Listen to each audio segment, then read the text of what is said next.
இயேசுவுக்கே புகழ்.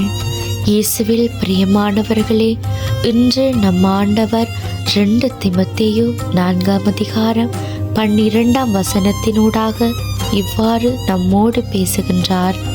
கிறிஸ்து இயேசுவிடம் இணைந்து இறை பற்றுடன் வாழ விரும்புவோர் அனைவரும் இன்னலொருவர். பிரியமானவர்களே, எங்களில் பலர் ஆண்டவருக்கு ஏற்புடைய வாழ்க்கையை வாழ்ந்து கொண்டிருப்போம். கோபதாபங்கள் இல்லாமல், சண்டை சச்சரவு இல்லாமல் எல்லோருடனும் சேர்ந்து வாழ வேண்டும் என்பது எங்களுடைய பழக்கமாக இருக்கும். அடுத்தவங்களோடு ஒப்பிடும்போது எங்களுடைய வாழ்க்கை வித்தியாசமானதாக இருக்கும்.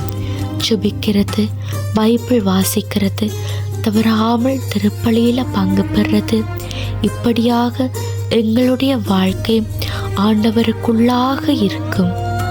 ஒரு சிலர் கடமைக்கு இதெல்லாம் செய்வாங்க, ஆனால் பார்க்கும்போது எங்களை விட அவங்க சந்தோஷமாகத்தான் இருப்பாங்க.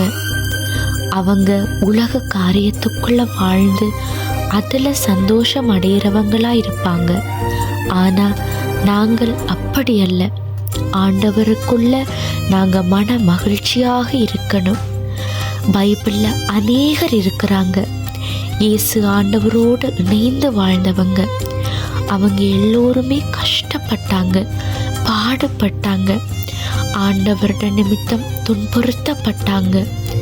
அவங்க எல்லோருமே விண்ணக வாழ்வுக்கு அழைக்கப்பட்டவர்கள். பிரியமானவர்களே, ஆண்டவர் நம்மை படைத்தது ஒரு முறைதான், எங்களை வணைந்தது ஒரு முறைதான். ஆனால் அவர் எங்களை ஒட்டி சேர்க்கிறது மட்டும் தினமும் செய்து கொண்டிருக்கிறார். எனவே தான் பிரியமானவர்களே, ஆண்டவரின் பொருட்டு நீங்கள் உடைக்கப்பட்டு கொண்டிருக்கிறீர்களா? கவலைப்படாதீங்க. அவர் உங்களை தனக்கு உகந்த விதமாக ஒட்டி சேர்த்து கொள்ளுவார். இறைப்பற்றோடு ஆண்டவரோடு இணைந்து வாழுவோம். ஆமேன்.